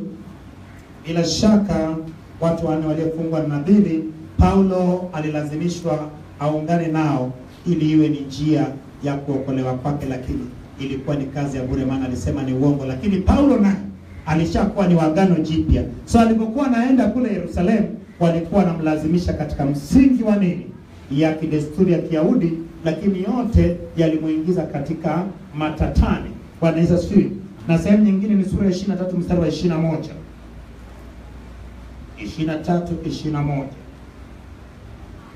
Basi wewe usikubali, kwa maana watu zaidi ya 40 wanamotea wamejifunga kwa kiapo wasile wala wasinywe hata atakapomua. Nao sasa wako tayari wakitazamia ahadi kwako.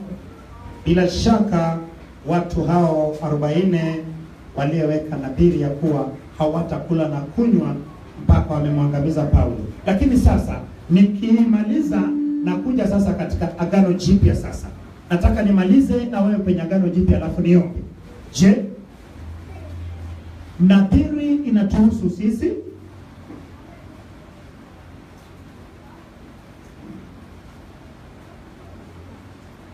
Kwa njia fulani inatuhusu, njia fulani haituhusu.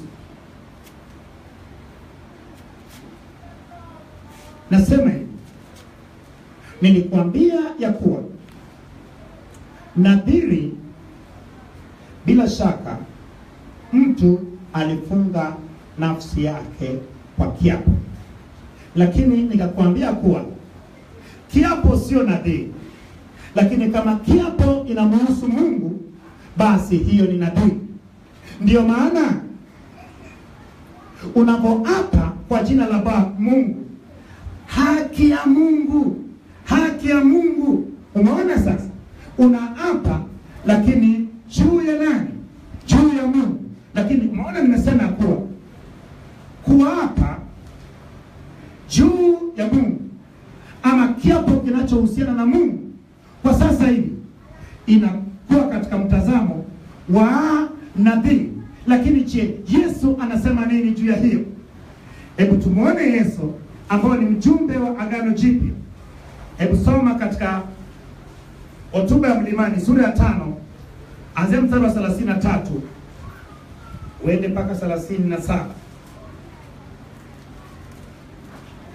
33 mpaka 37. Inakwambia, naomba uelewe hapo tena, narudia nikimaliza.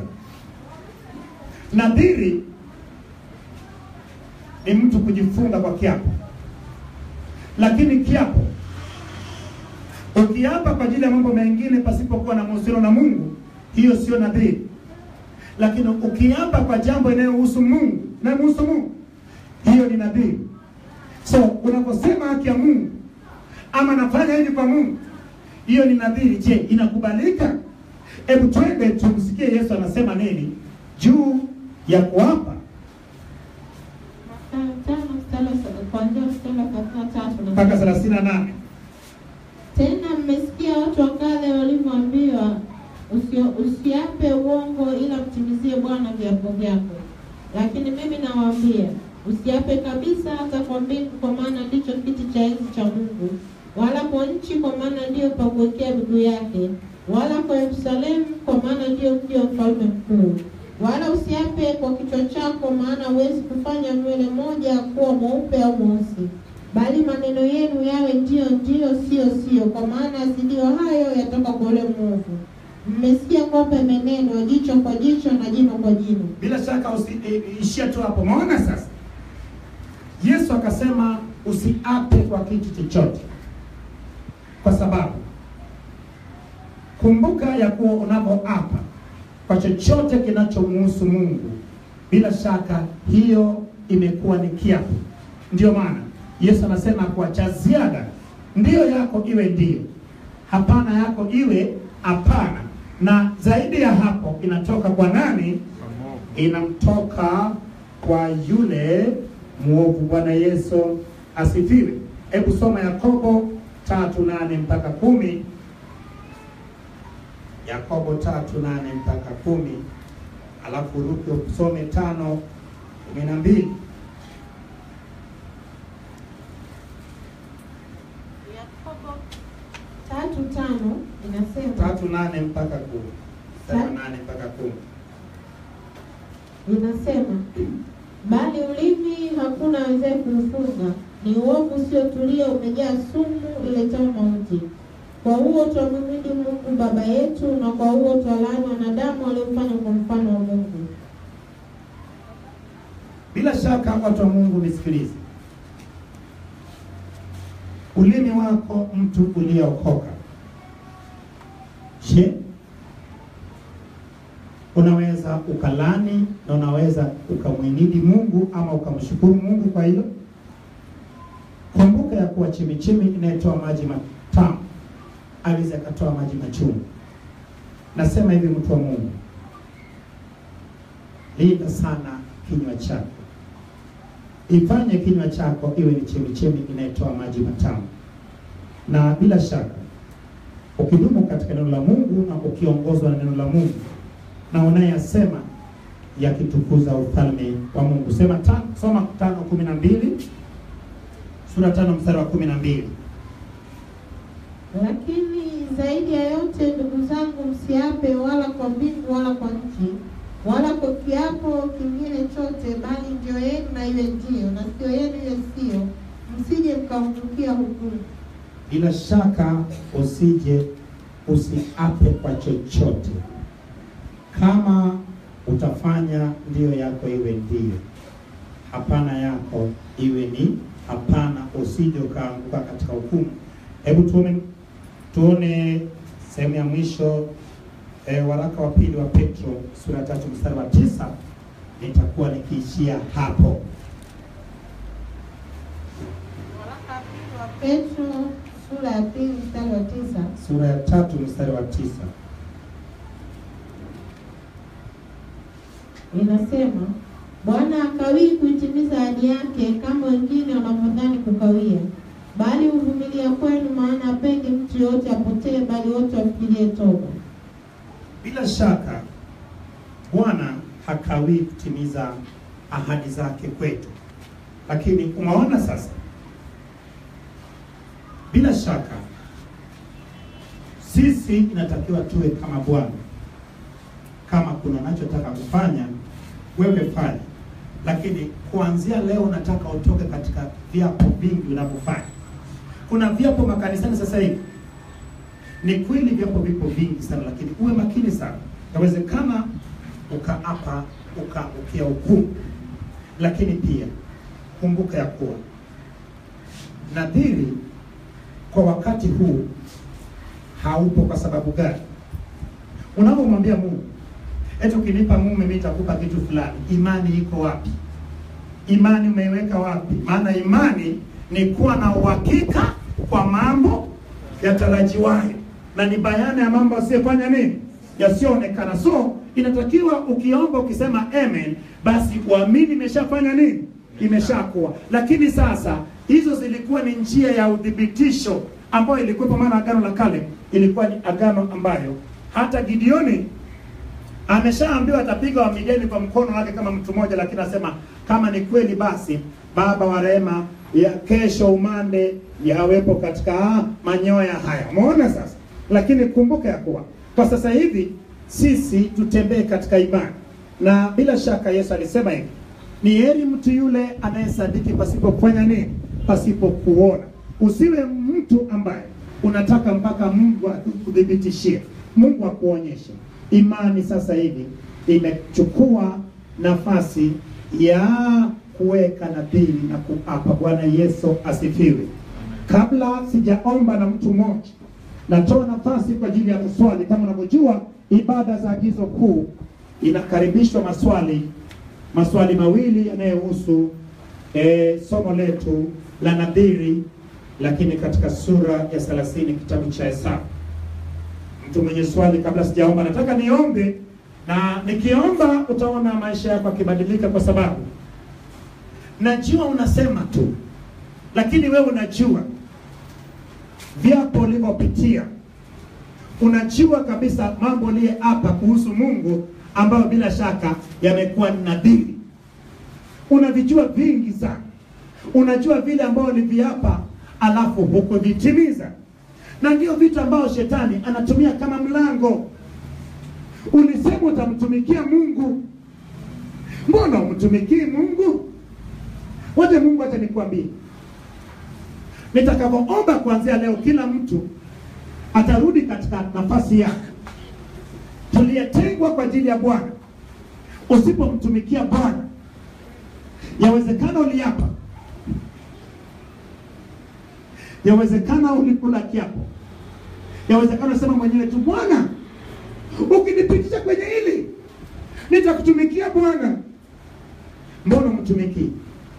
Ukinipitisha kama hili Bwana nitasoma neno lako pasipo kukosa. Mbona wewe mpaka ushikiwe manati ndio usome neno la Mungu? Mbona mpaka usukume ndio usome neno la Mungu? Mbona ukifanya nikipita mtihani tu nitaishi maisha matakatifu? Mbona bado unatukana wewe? Bwana alikufanya upite mtihani. Nasema hivi, neno la Mungu lipo kwa ajili ya kubadilisha maisha, na neno limepita. Nakaribisha maswali mawili ama matatu, alafu nipate kuomba, alafu uende nyumbani. Na uende nyumbani ukiwa ni kiumbe kipya. Maana ninaamini kabisa ya kuwa somo hili unaweza kaiona kama ni simu, lakini inakugusu wewe kaka, inakugusu wewe dada, inakugusu wewe mama, inakuhusu wewe mtoto. Swali nimekuona na umeinua mkono. Kuna hivi viapo ambavyo watu wanatumia Biblia au neno la Mungu kuapa, ingawa si watumishi wa Mungu wala si katika mambo ya Mungu. Kwa mfano, labda kiongozi fulani analeta Biblia anaapishwa. Hii imekaaje katika viapo? Yesu alisema ya Kaisari wape Kaisari. Biblia yao huwezi kuona Biblia imepita kichwani mwake, wanaishikaga hapa. Nani amewahi kuona hivyo? Wanashikaga Biblia wapi? Nina hapa mimi fulani. Biblia wanashikaga hapa. Angalia utakayemuona anashika Biblia hapa. Hayupo. Wanashikaga hapa, ipiti hapa. So haijainuliwa juu. Hiyo iko kwenye kifua hapa. So ya Kaisari wape Kaisari, ya Mungu mpe Mungu. Nani mwingine mwenye swali? Nadhiri ya Yefta.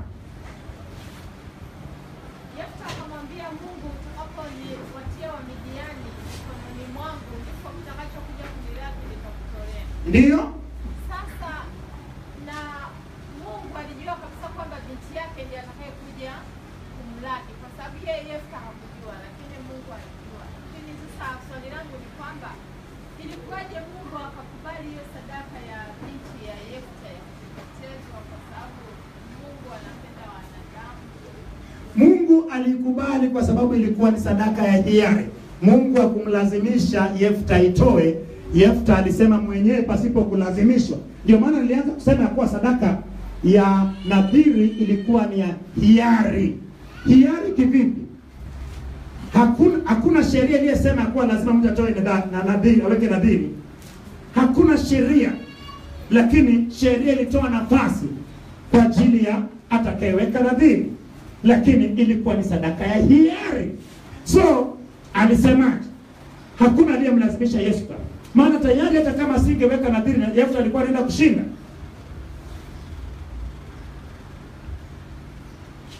Ni sawasawa na pia kwenye kitabu cha Hesabu sura ya 22 Mwanzo. Tunaona ya kuwa wana wa Israeli wakasema ya kuwa wakatoa nini?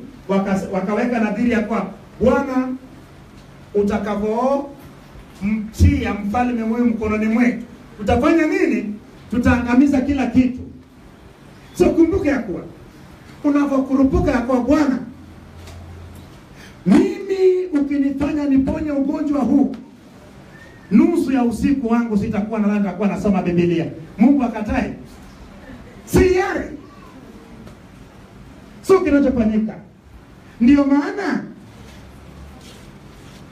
Yefta alimtolea Bwana kila alichokipenda yeye.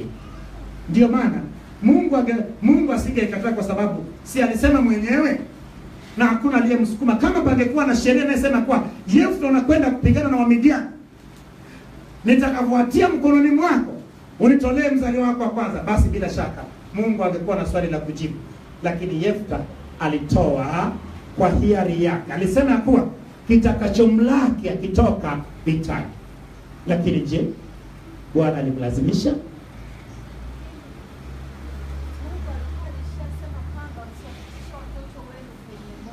Wala kupitia mtoto wake kwenye moto.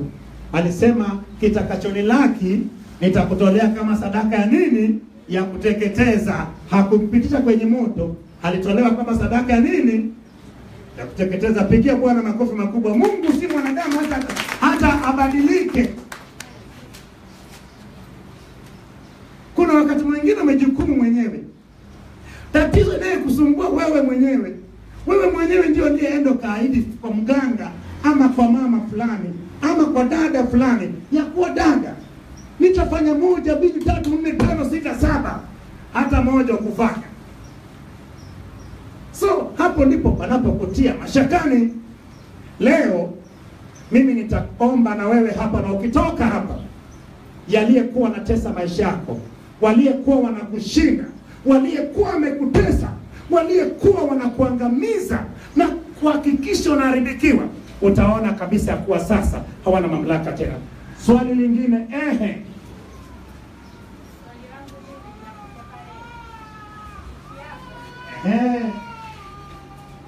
sauti yako iko chini.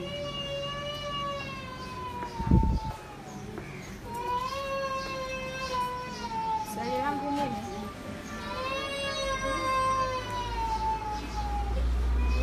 linakuja pale ambapo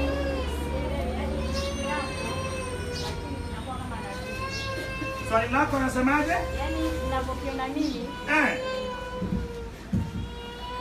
ninavyokiona mimi ni kiapo, lakini kama kwenye lakini kwa sababu maarufu. Tunaona Yesu amesema tusianze kwa neno lolote. Sasa unakuta maarufu anasema mimi nitakuwa na wewe shida na raha. Yaani anatoa ahadi. Ndio. Mwishoni anasema kama anaomba sasa, Mungu nisaidie. Naona mwisho. Alafu baadaye wanakumbuka ile. Maana ni mbele ya madhabahu inaje malaika hiyo ni kiapo. Ndio maana kwenye agizo kuu hapa utaona hilo kwenye kufunga ndoa.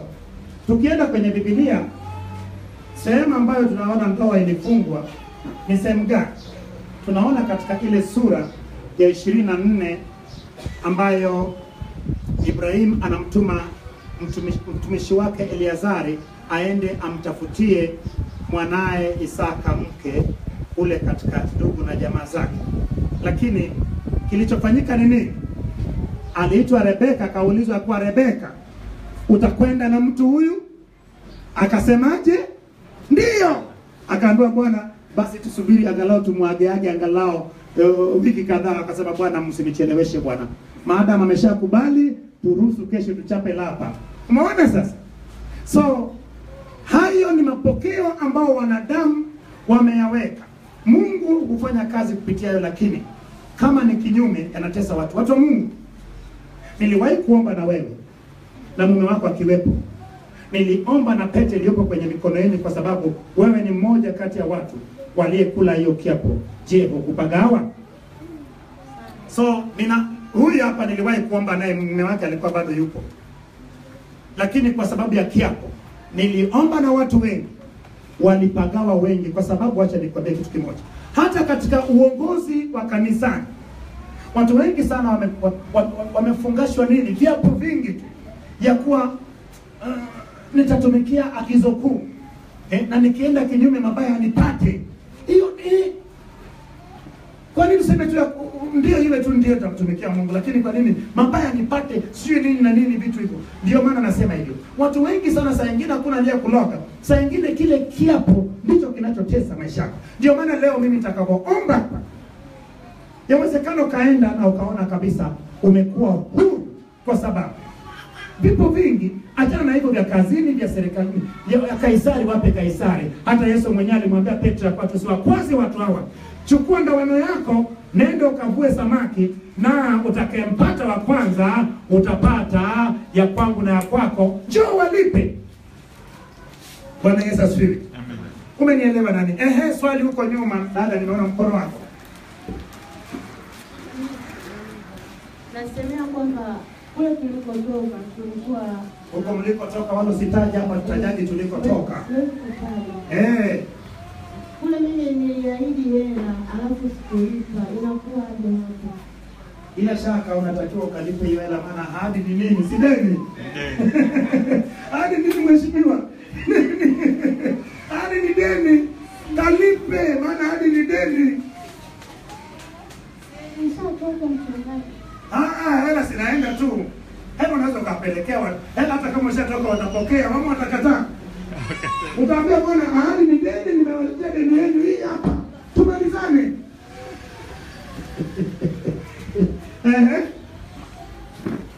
Swali lako ni lipi?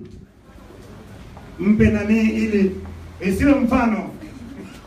Kama mfano sijibu.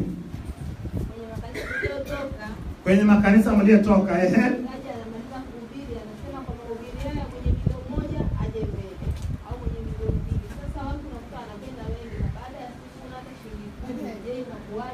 bila shaka walikotokaga chungaji ameshahubiri, anasema kwa wenye milioni 1, wenye milioni 3. Nakumbuka niliwahi kuletewa kesi ya kwa mtu aliaidiga milioni. Leo ndio nimeikumbuka vizuri. Lakini sasa, je, aliongozwa na Roho Mtakatifu?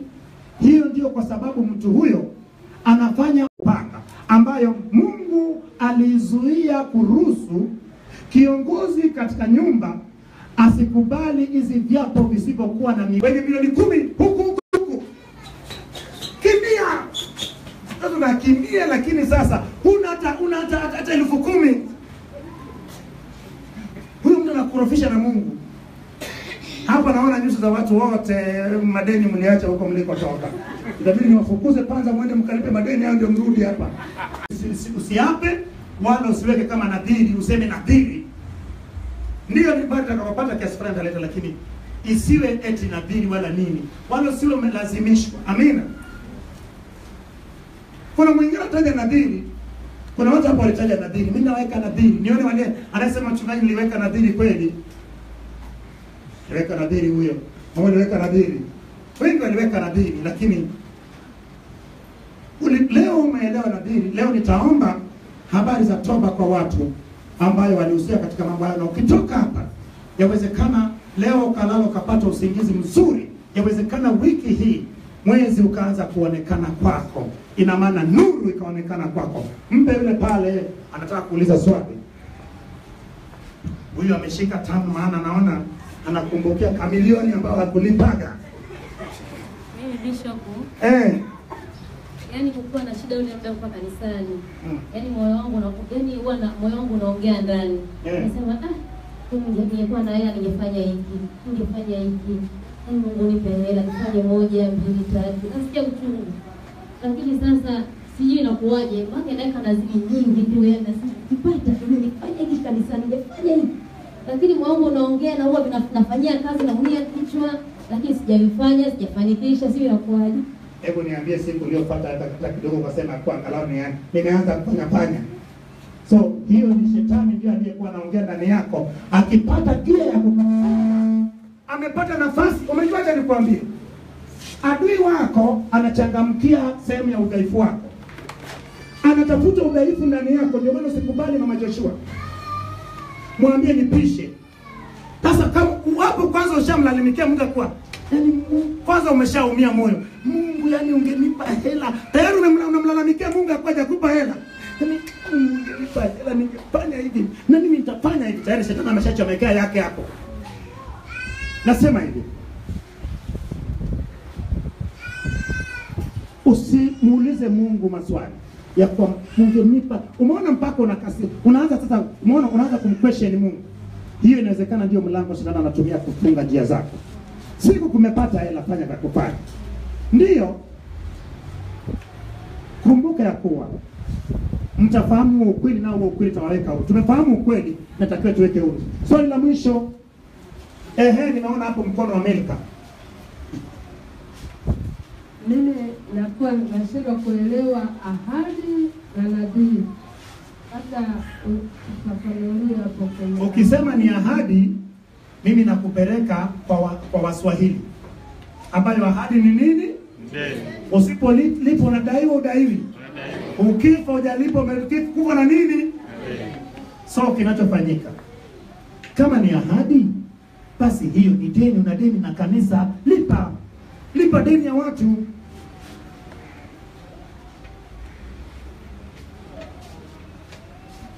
Sijui kama mimi umenipata. Kwa hiyo ni tofauti na deni na ahadi. Ndio. Hata mtu unaweza kumwahidi kwa bwana mdogo, mimi nitakulipia ada mwaka ujao. Je, usipomlipia si deni hiyo si deni?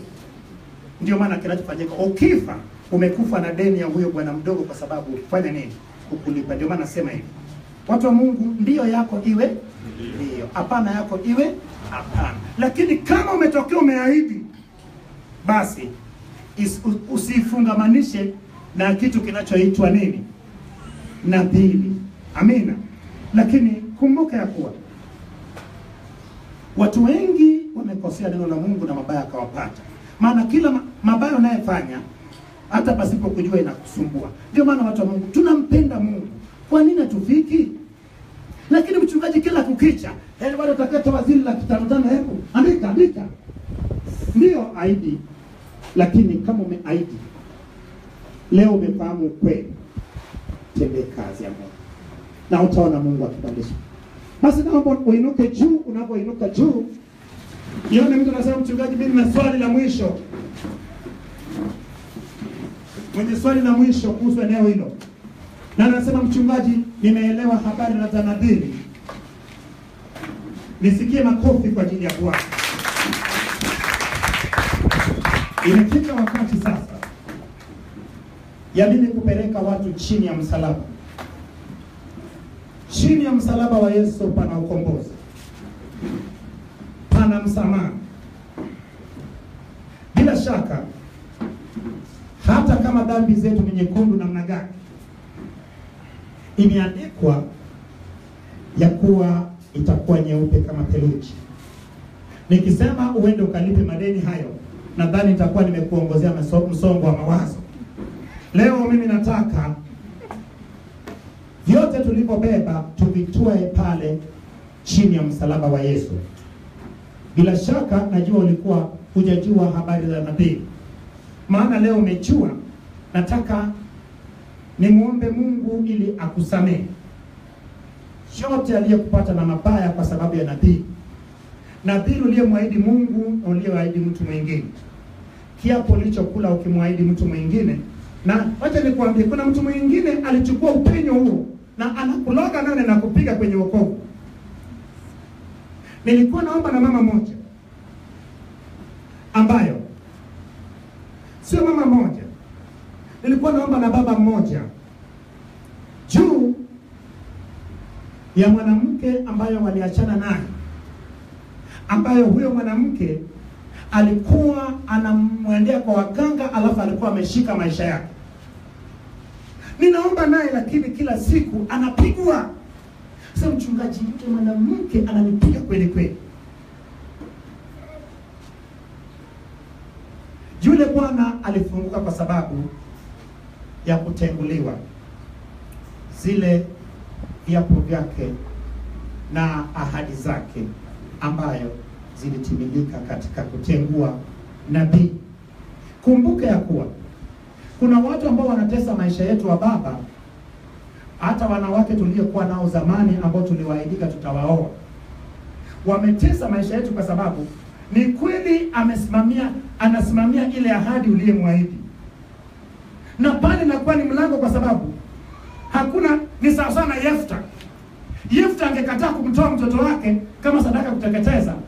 Si eti Mungu alikuwa anataka watoto kwa ajili ya kuteketezwa. Ni kwa sababu Yefta akutekeleza hiari yake mwenyewe aliyeahidi. So najua kabisa kwa hata wewe, kuna wadada, kuna wababa, kuna mwingine ulimwacha Solema ukaenda ukaolewa, akabaki kule, lakini na neno la kwenye kinywa chako ya kuwa mimi usiponioa bora ardhi ifunguke nimeze. Kwani wewe umekuwa Kora na Dothan? Umekuwa Biramu? Lakini yeye akaenda akasema, Bwana, maneno haya aliyesema, so haya ndio amekuwa akikufunga naye. Leo ndio siku ya Bwana. Bila shaka nilipotoa nafasi ya maswali, nilikuwa natarajia nione mtu akisema kwa mchungaji 1, 2, 3 kwenye maisha. Lakini kama uliokopa watu, kesho mpaka Jumamosi utakuwepo chini ya msalaba hapo nikuhudumia mtu mmoja mmoja. Njoo usemezane na Mungu. Najua kabisa kuna mambo watu wa Mungu, kuna mwingine, kuna watu walioweka nadhiri kwa waganga. Usinajua tukirudi kule miaka 20 iliyopita wokovu hatakuwa naye. Lakini tulikuwa tunaenda kwa mafundi. Nani yuko tayari kutoka leo? Nani yuko tayari kutoka leo? Basi rudia maneno yanasema, Baba, katika jina la Yesu, naja kwako Bwana, maana imeandikwa, njooni kwangu ninyi nyote msumbukao na kuelemewa na mizigo, nami nitawapumzisha na kuwaweka huru. Baba mweza wa yote, maisha yangu yamejaa viapo na nadhiri niliyeweka mwenyewe ama waliyeweka wazazi wangu, ukoo wangu, viongozi wangu. Baba mweza wa yote, nimetambua ukweli na imeandikwa, nanyi mtafahamu ukweli, nao ukweli itawaweka huru. Umenifundisha habari za nadhiri na kiapo Baba. Baba mweza wa yote, mimi ni wa kizazi kipya. Unisamehe Baba wa rehema mabaya yote kutokana na kiapo na ahadi na nadhiri, maana huo ndio mlango anayetumia adui shetani kupenya ndani ya maisha yangu na kunitawala. Baba wa rehema, umesema ya kuwa hata dhambi zetu zikiwa nyekundu namna gani zitakuwa nyeupe kama theluji. uyafute dhambi zangu zote na uyabatilishe maneno yote iliyetamka, maana imeandikwa, kila mmoja ametegwa kwa maneno ya kinywa chake. Kwa kinywa cha mtu atahukumiwa, kwa kinywa cha mtu atahesabiwa haki, na kila neno alitamkalo mtu lisilokuwa la maana atatoa hesabu yake. Naamini Bwana ya kuwa nimetoa hesabu kwa mabaya kunipata, ndoa yangu kuteswa, familia yangu kuteswa, huduma yangu kuteswa. Kuanzia leo Bwana, iwe ni mwanzo mpya kwenye maisha yangu. Utakaze nafsi yangu, utakaze roho yangu, utakaze mwili wangu. Vifungo vyote na viondoke, maeneo yote iliyoandikwa jina langu Baba uyafute kwa damu ya Yesu. Iwe ni mwanzo mpya kwenye maisha yangu, baada ya mikataba yote kuvunjwa na neno lako, katika jina la Yesu, katika jina la Yesu, amen. Ninaomba Baba, katika jina la Yesu, wewe ni mtakatifu, maana jina lako ni jina takatifu. Nawe ni Bwana uketie juu ya mlima mtakatifu, maana jina lako ni jina takatifu, na unapendezwa na watakatifu waliopo hapa duniani. Tazama Baba wa rehema, watakatifu waliopo katika eneo hili, walietenga muda wao na kuja katika ibada kuu. Baba wa rehema, wamesikia neno lako juu ya nadhiri. Baba, nadhiri ni kiapo chochote kinachokuhusu wewe, iliyowekwa na mtu yote. Baba wa rehema, ni kweli waliweka vyao, lakini Baba wa rehema walikuwa hawajatambua maana ya neno nadhiri na kiapo. Baba, maana wamefahamu ukweli. Leo Baba wa rehema, uwasamehe. Samehe nafsi ya kila moja, samehe roho ya kila moja, samehe mwili wa kila moja, na maneno yote Baba wa rehema aliyepigwa akakamatika. Baba, nayafuta na kuyabatilisha kwa mamlaka jina la Yesu. Vifungo vilivyopenya kupitia Baba mlango huu, vifungo vilivyofunga ndoa yake, vifungo vilivyofunga hatua zake, vifungo vilivyofunga mikono yake, vifungo vilivyofunga muonekano wake, vifungo vilivyofunga maisha yake, vifungo vinavyofanya atawaliwe na mashetani, Baba wa rehema, na vikata leo kwa mamlaka jina la Yesu. Neno lako ni moto ulao, neno lako lipite na kukata vifungo vyote. Na Baba, mwanzo palikuwepo neno, nao neno alikuwa kwa Mungu, neno alikuwa ni Mungu, na katika neno vyote vilifanyika. Neno lako Baba lifanye nafsi, roho na mwili wa mtu. Neno lako lifanye maisha yake.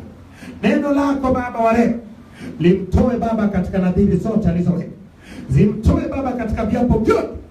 Na kuanzia leo ninaikomboa jina lake, ninaikomboa nyota yake, ninaikomboa sura yake, ninaikomboa ndoa yake, ninaikomboa maisha yake, nakomboa toa zake zote. Na Baba, nang'oa mapando yote yaliyepandwa na shetani kwa sababu ya Baba mlango wa nadhiri. Na Baba wa rehema, na kusanya roho zote chafu zitendao kazi ndani na nje yake, ninazielekeza kuzimu na kuzifungia hadi siku 10 ya Bwana. Na Baba, matokeo yote ya mabaya hayo yote, magonjwa Baba wa rehema, tabia za ajabu ajabu, balaa zote Baba, laana zote Baba, ninayafuta kwa jina la Yesu, ninayafuta kwa damu ya Yesu. Na mimi natangaza ukombozi wako Baba wa rehema, maana ukweli waliyeifahamu Baba imewaweka huru tangu leo. Na katika jina la Yesu Kristo naomba, na wote tuseme amen. Hebu tupigie Bwana makofi makubwa.